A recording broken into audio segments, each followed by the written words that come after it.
Sa patuloy na pagtunog ng posibilidad na pagkasa sa mga impeachment cases ni Vice President Sara Duterte, lumalabas umano na pabor ang karamihan sa mga Pilipino na tuluyang bumaba sa pwesto ang kasalukuyang bise. Habang nagsisipag namang manawagan pa rin ang ilang mga grupo na magkaroon na nga ng pag-usad sa mga impeachment complaints ni VP Sara. Ang buong detalye kukwento sa atin ni Jason Gosilan. Tatang.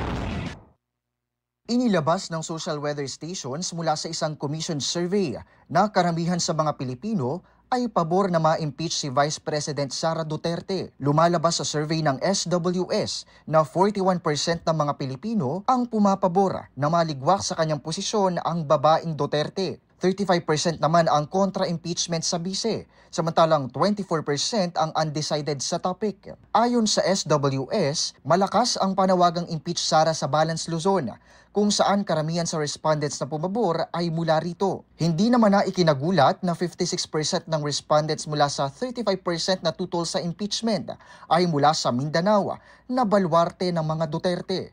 Sa Visayas naman nanggaling ang karamihan na sumagot ng undecided sa survey.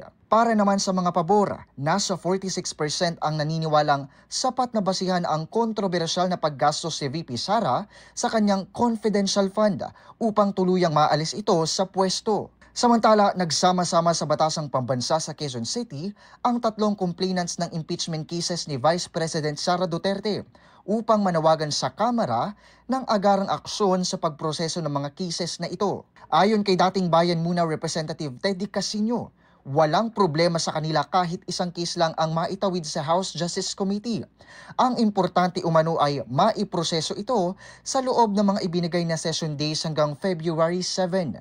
Inaasahan din na magkakaisa ang tatlong complainants para sa mga seri ng mobilization efforts upang marinig ang kanilang boses sa agarang proseso ng impeachment cases ni VP Sara.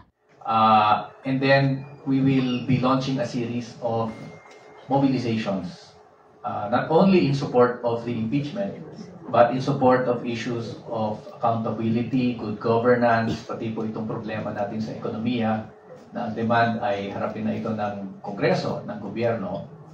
So initially, ang mga dates ng mobilizations, there will be one on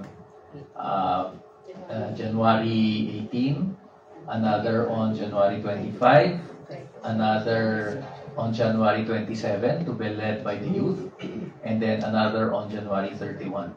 So this will be a series of mobilizations.